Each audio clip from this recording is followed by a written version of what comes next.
प्राचीन उज्जैन में बड़े प्रतापी राजा हुए राजा भर्तहरि अपनी तीसरी पत्नी पिंगला पर मोहित थे और वह उस पर अत्यंत विश्वास करते थे।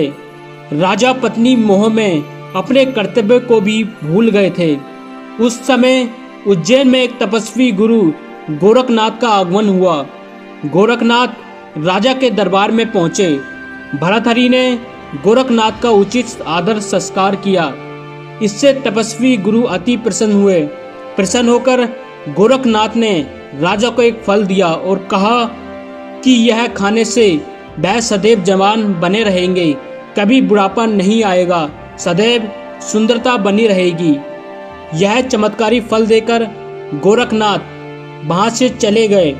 राजा ने फल लेकर सोचा कि उन्हें जवानी और सुंदरता की क्या आवश्यकता है। चूंकि राजा अपनी तीसरी पत्नी पर अत्यधिक मोहित थे, अतः उन्होंने सोचा कि यदि यह फल पिंगला खा लेगी तो वह सदैव सुंदर और जवान बनी रहेगी।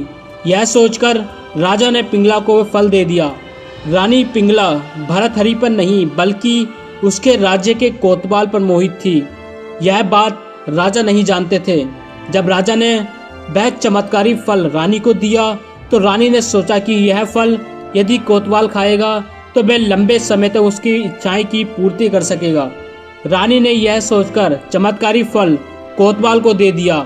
वह कोतवाल एक वेश्या से प्रेम करता था और उसने चमत्कारी फल उसे दे दिया ताकि वेश्या सदैव जवान और सुंदर बनी रहे।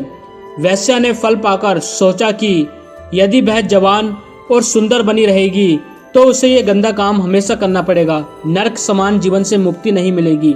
इस फल की सबसे ज्यादा जरूरत हमारे राजा को है। राजा हमेशा जवान रहेंगे तो लंबे समय तक प्रजा को सभी सुख सुविधाएं देते रहेंगे। यह सोचकर उसने चमत्कारी फल राजा को दे दिया। राजा वह फल देखकर दंग रह गए।